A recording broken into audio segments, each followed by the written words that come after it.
Assalomu alaykum, qadrli do'stlar va hamshaharlar. Bugun biz podkastimizning navbatdagi sonini olish arafasida turibmiz. Bizning navbatdagi mehmon Oxford International School talabasi 8-sinfda o'qiydigan Asilbek bo'ladilar. Asilbek, assalomu alaykum. Assalomu alaykum. O'zini tanishtirsangiz. Men Uroqov Asilbekman. Avval 7-maktabda o'qirdim. Oxford International Schoolga kelib, hozirgi kunda juda ham o'zimda ko'p o'zgarishlar sezdim. Masalan, ingliz tili va rus tili ITdan juda ham men bilimim darajasi o'rtacharoq edi. Men o'zimni sinfimda o'qiyotganimda, meni o'zimning sinfdoshlarim ni urvini o'sha darajasi menikidan kattaroq edi va men ularni o'tgan narsasiga tushunmasdim. Bu yoqqa keldim, bu yerni atmosferasi juda ham boshqacha ekan. Ko'rdim, ustozlari juda ham zo'r, sinfdoshlarim ham yaxshi, zo'r. Bu yerda urvenga qarab o'sha o'qitishar ekan. Mendan imtihon olishdi. Imtihondan o'tganimdan keyin o'zimni urvenimga mos o'qidim. O'sha joyga qo'yishdi meni va yerda hamma narsa tushunarli, o'sha hamma narsa aniq va o'sha bilim olishga zo'r muhit yaratib berdi menga Oxford International School. O'zi ertalab darsda nechida kelasiz Asilbek va tayyorlanish jarayoni qanday kechadi? Tayyorlanish jarayoni ertalab men asosan 8larda kelaman. 8da kelganimdan keyin narsalarimni qo'yib, tepaga nonushta qilgani chiqaman. Keyin nonushta qilib bo'lgandan keyin pastga tushib, ingliz tili, matematika yoki ITdan daftarlarimni ochib takrorlayman yoki agar bo'sh vaqtim bo'lsa, do'stlarim bilan chiqib tennis o'ynab turaman. Maktabni eng sizga yoqqan tomoni va boshqa maktablardan farq qiladigan joyi qaysi bo'ldi hozircha Asilbek? Hozircha menga boshqa maktablardan Oxford International Schoolni farq qiladigan tomoni, bu yerda darajaga qo'yib, studentni qanaqa darajaligini bilib, ekzamen resurslariga qarab, hammani o'zini darajasiga qarab o'sha bitta sinf qilib yig'ishar ekan. O'sha yig'ilgan sinfni keyin o'sha darajasiga mos qilib dars o'tishar ekanda. Masalan, oddiy maktablarda ko'ramiz. Masalan, bitta o'quvchi repetitorga ko'p borgan bo'ladi, uni bilimi kattaroq bo'ladi, lekin o'zidan o'sha sal darajasi farq qiladiganlar bilan o'qiydi. Bu o'zini vaqtini olishda. Masalan, uni o'sha darajasi farq qiladiganlar bilan o'qimasdan, o'zini darajadagilari bilan o'qib, o'zini tengdoshlari bilan o'qib, yana kattaroq bilimga erishsa, bu juda ham muvaffaqiyatli bo'ladi.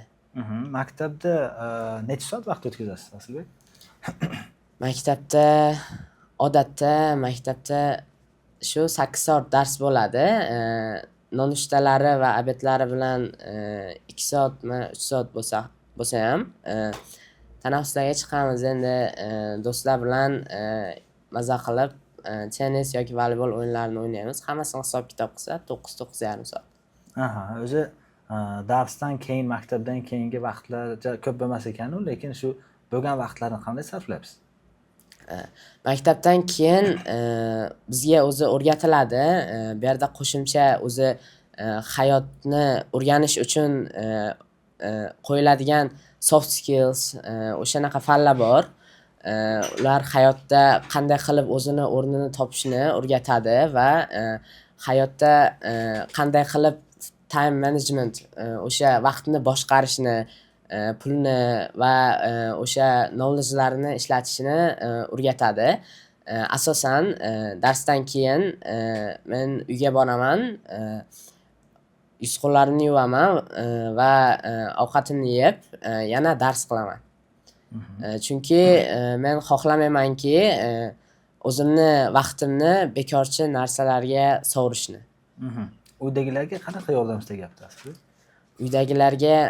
Uydagilar menga shuncha kuyib pishib ish qilishyapti, to'g'ri. Lekin men hozirda uydagilarimga ahamiyat qaratishim o'zimni fikrimcha noto'g'ri deb o'ylayman. Chunki men faqat hozir o'smir davrida o'qishim kerak va o'zimni ustimda ishlashim kerak. Katta bo'lganda shunda ota-onamga juda foydali farzand bo'laman va muvaffaqiyatlarim juda ham ko'p bo'ladi deb o'ylayman.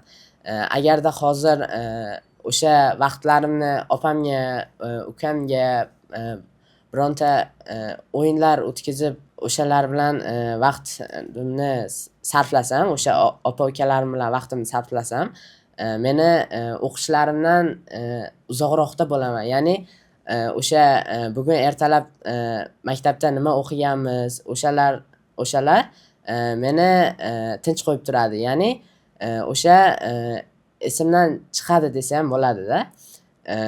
O'shaning uchun hammasini takrorlab, hammasini o'qib, hammasini yodlab olish kerak. Har bitta so'zma-so'z yodlab olsa juda ham foyda bo'ladi.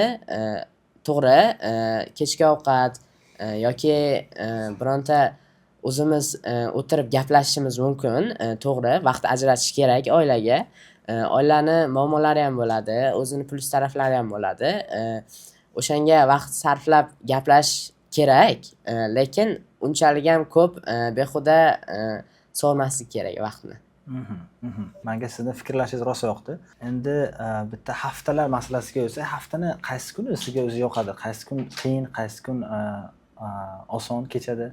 Chunki shanba kuni bizda bilasiz, darslar obedgacha bo'ladi. Obedgacha bo'lib, ular ham krujoklar bo'ladi asosan, qo'shimcha darslar bo'ladi. Qaysi haftani kuni sizga maroqli va ko'p narsani o'rganasiz yoki farqlari nima? Menga asosan dushanba kuni yoqadi. Chunki dushanba kuni mana yakshanba kuni dam olishingizdan keyin tetik bo'lib kelasiz maktabga va dushanba kuni matematika, ingliz tili va o'sha ko'proq kerakliroq fanlar qo'yiladi. Keyin dushanba kuni tetik bo'lib kelib, o'zimga bilimlarni olib olaman-da. Masalan, nonushta qilaman, ingliz tili yoki matematikaga kiraman. Nimani eshitsam, o'shani hammasi so'zma-so'z meni miyamga kiradi. Aytmoqchimanki, dam olgan bo'laman-da, miyam tetik turgan bo'ladi, hamma narsani ilg'ab oladi o'zi. Shuning uchun menga dushanba kuni yoqadi. Yoqmagan kun yo'q. Chunki har doim har bir kunni o'zini o'rni bo'ladi, o'zini xafagarchiligi, o'zini quvonchi bo'ladi har bir kunni. Bir kun o'sha kun xafa bo'lsangiz, bir kun juda ham xursand bo'lib ketishingiz ham mumkin. Bizda bilasiz, obedgacha, ya'ni ertalablari asosan maxsus fanlarga e'tibor kuchli, ingliz tili, matematika yoki ITda. Hozircha shu fanlar, shu 3 ta fanlarni olaylik, qanaqa natijalar ko'rsatyapsiz? Masalan, ingliz tiliga. Ingliz tilidan birinchi marta Oksfordga kelganimda ingliz tilidan starter edim. Вообще hech nimani bilmasdim-da. Hattoki present simple'ni qanday ishlatilishini, he, she, itga es qo'shilishini bilmaganman. To'g'ri, oldingi ustozlarim ham yaxshi edi, lekin ta'tildan keyin hamma narsani unutganman. O'sha vaqtimni bekorga sarflab, bekorchi narsalarga sarflab, o'sha knowledge'imni, bilimimni unutib yuborganman-da. Keyin bu yoqqa kelganimdan keyin birinchi starterni o'qidim. Starterdan keyin meni test qilishdi. Test qilishgandan keyin testdan o'tdim muvaffaqiyatli. Yaxshi, juda zo'r.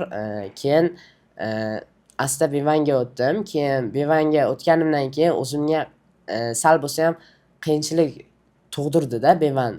Chunki B1da rostdan ham zamonlar juda ham ko'p ekan. Keyin ustoz bilan gaplashib, o'zim A1-A2ga o'tganman yana. Keyin 7-sinfni bitirgandan keyin 8-sinfga o'tdim. 8-sinfda hamma narsani takrorlaganman. Bilimim zo'r. B1da qoldim, keyin 8-sinfda B1 bo'lib o'tdim. Endi esa B1da juda zo'r bilimlarga egaman. Mana rahmat, Jafar Baratov ustozim bor, juda ham ajoyib ustoz. tushuntirishlari вообще-то o'zlarini worldwide o'sha dunyoqarashlari, o'ylashlari juda ham zo'r. Tushuntirishlarida diqqatni o'ziga tortadigan body language hamma narsalari o'z joyida. Bironta bola qaramay qolishi mumkin emas-da bunaqa darsga. Masalan, gapirishlarini juda ham qat'iy gapiradilar. O'shani orqasidan hamma studentlar qarashga majbur bo'ladi ustozga. Chunki bunaqa ohanglar, bunaqa tana tili odamni o'ziga tortadi-da. O'shaning uchun rahmat aytib qolaman. Rahmat. Endi o'qituvchilarga o'tsak, o'qituvchilar masalasiga. O'qituvchilar o'zi Oksfordda qanaqa ekan? O'qituvchilar juda zo'r. O'sha men aytgandek gapirishlari, tana tili, ohanglari hammasi mukammal. Hamma bilimlari yetarli, juda zo'r ustozlar.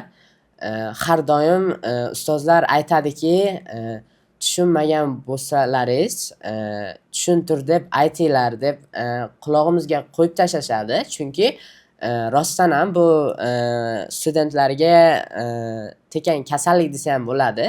O'zi tushunmay turib ham bironta savollar bormi degan payti o'sha aytmaydi-da, tushundim deb o'sha uyga ketishaveradi.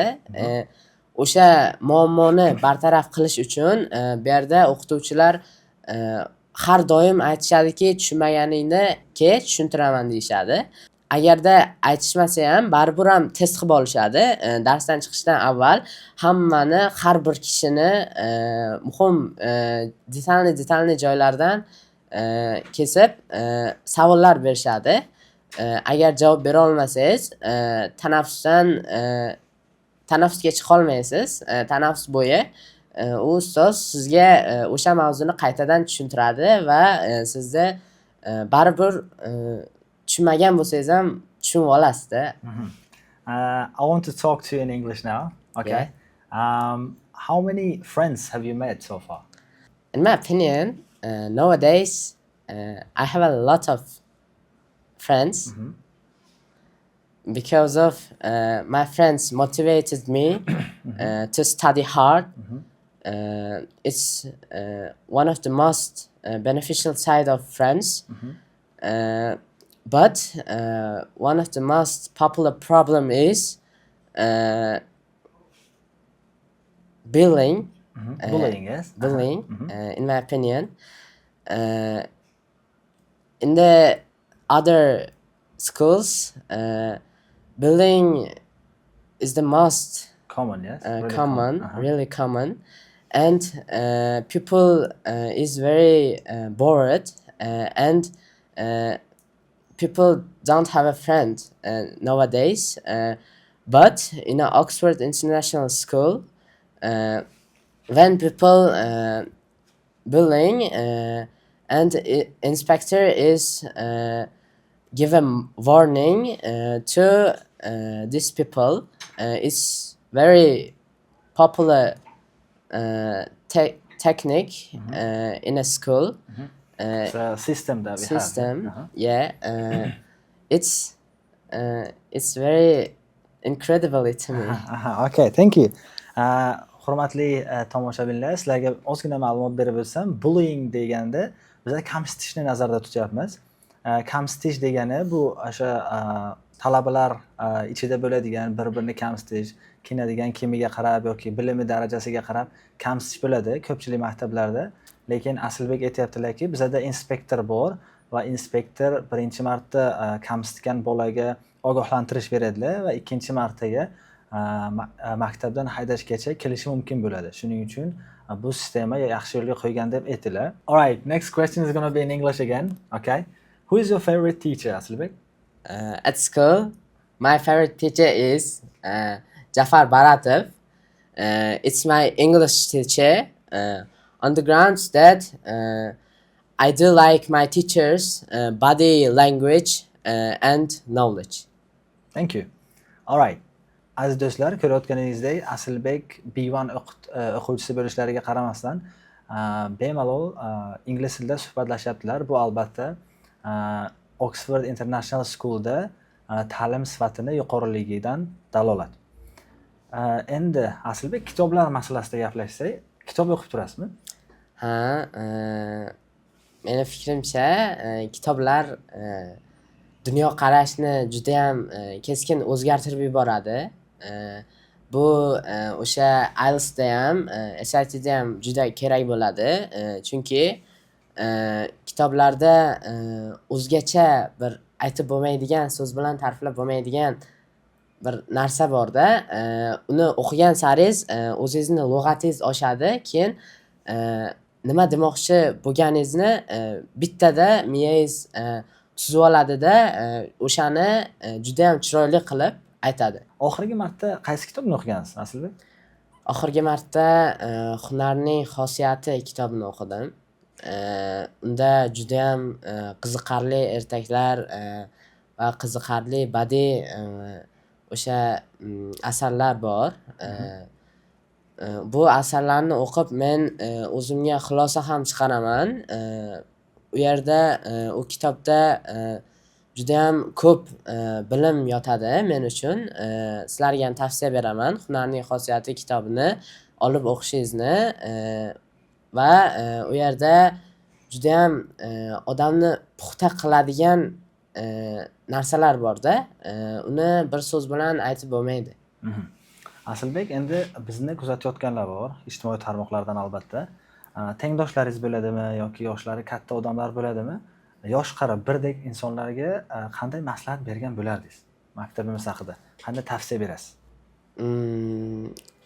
Meni fikrimcha, hammangizga tavsiya beramanki, Oxford International School'ga masalan kimnidir o'g'li bor yoki kimnidir qizi bor, baribir uyda yosh bolalar bo'ladi. O'shalarni Oxford International School'ga kelib qo'yishingizni maslahat beraman. Chunki Oxford International School'ni atmosferasi judayam o'zgacha va o'g'lingizni yoki o'sha sizni bolangizni judayam bilimli va puxta qilib tayyorlab berishadi. Endi bitta qiziq savol bor, Aslbek. Maktabimizga kelishingizdan oldingi va maktabimizga kelganingizdan keyingi hayotingizni taqqoslab bera olasizmi? Ha. Maktabga kelishimdan oldin ko'p telefon o'ynardim. Baribir hammada bo'ladi. Bu hamma bolani kasalligi desa ham bo'ladi. Ko'p telefon o'ynab, judayam ko'p vaqtimni telefonga bag'ishladim. Lekin hozir bundan afsusdaman. Men aniq bilardimki, agar ota-onam meni Oxford International School maktabiga olib kelib qo'ymaganlarida, men haligacha buni vaqtni behuda ketkazishligini o'zim anglamagan bo'lardim. Chunki bu yerni muhiti va ustozlari buni hammasi judayam o'zgacha va judayam qiziqarli desa ham bo'ladi. Darslarni ham judayam o'yin qilib o'tishadi. Bu bolaga judayam zo'r ta'sir qiladi va bola baribir o'yin deydi. O'yin qilib o'tilgan darsni knowledge, o'sha bilimlari bolaga singib ketadi. Chunki baribir u qiziqayaptimi, demak u xohlayapti shu narsani. U xohlagan tarzda agar tushuntirib bersangiz, u bola ilg'ab oladida hamma narsani. Chunki u o'ylaydiki, bu o'yin men esimda qoldirishim kerak. Zo'r. Aslbek, endi maktabimizni ikkita uchta so'z bilan ta'riflay olasizmi? Yo'q. Nima? Chunki maktab juda boshqacha maktabda. Buni uchta so'z bilan ta'riflab bo'lmaydi. Xo'p. Bo'lmasa, so'nggi so'z o'rnida Aslbek, sizni kuzatayotganlar bor, ha? Tengdoshlaringiz, endi bu hammaga birdek murojaat qildik, endi tengdoshlaringiz, sizdan kichiklar bor, sizni do'stlaringiz bor, tengdoshlaringizdan yoki kattalar bor. Ularga hammaga birdek oxirgi maslahat sifatida maslahat bersangizda va suhbatimizni yakunlasak. Hammaga maslahat beraman. Vaqtingiz borida o'qing. Vaqtingizni behuda narsalarga sovurib, birorta ko'chaga chiqib, masalan, do'stlari bilan kecha kunduz o'ynaydigan bolalarni bilaman. Ular lekin bilishmaydi o'zlarini hayotdagi eng katta xatoni qilishayotganini. Men maslahat beramanki, o'zimni tengdoshlarimga va o'zimdan kichiklarga vaqtingiz borida o'qing, o'rganing, izlaning. Aha, yana bitta savol kelib qoldi shu suhbatingizdan oxirgi javobingizdan keyin. O'zi siz kelajagingizni qayerda ko'ryapsiz Asilbek? Qaysi universitetga kirmoqchisiz yoki qaysi kasb sohasi yoki egasi bo'lmoqchisiz? Kelajakda men chetga ketaman. Ya'ni o'sha hammaga mashhur Garvard universitetiga o'qishga kirmoqchiman. Bu meni juda ham katta orzuyim va maqsadim. Har bitta orzuga erishish uchun baribir o'zini steplari bo'ladi, o'zini bosqichlari bo'ladi. O'sha bosqichlarni ham qo'yib olish kerak. Agar bosqichsiz shunchaki orzu bo'lsa, u orzuligicha qolib ketaveradi. Birinchi navbatda men bilmasdim ham, birorta kasbni egasini topaman-u ketaman deb o'ylardim yoshligimda, lekin bu yoqqa kelib o'yladimki, baribir katta bo'lgandan keyin juda ham qiyin bo'lar ekan. Shuning uchun men biznes sohasini tanladim. Va o'sha biznesda menga o'sha Fayozjon G'aybullayev ustoz, soft skill ustoz juda ham katta ideyalarni beradilar, juda ham katta foydani yo'lini beradilar va juda ham zo'r yo'l ko'rsatib oladilar-da. O'sha menga yoqadi va men o'sha Garvard universitetiga kirib, dunyo qarashimni kengaytirib, keyin o'zimni shaxsiy biznesimni boshlamoqchiman. Rahmat. Agar oxirgi biror so'zingiz bo'lsa, biror gapingiz bo'lsa, aytib olishingiz mumkin va suhbatimizni yakunlaymiz aslida. Hammaga xayr deb qolaman. Oxford International Schoolga katta rahmat. Meni shunchalik bilimlarimni zo'r qilib berishdi. Va sizlarga ham maslahat beraman. Oxford International Schoolga o'zingizni, bolalaringizni olib kelib qo'yishingizni. Xullas, qadrli kuzatuvchilar, rahmat biz bilan qolganingiz uchun. Biz bilan qolishda davom eting. Bugungi mehmonimiz qaytarib o'taman. 8-B sinf o'quvchisi O'roqov Asilbek bo'ldilar. Asilbek, tashrifingiz uchun rahmat. Sog' bo'ling, salomat bo'linglar. Xayr.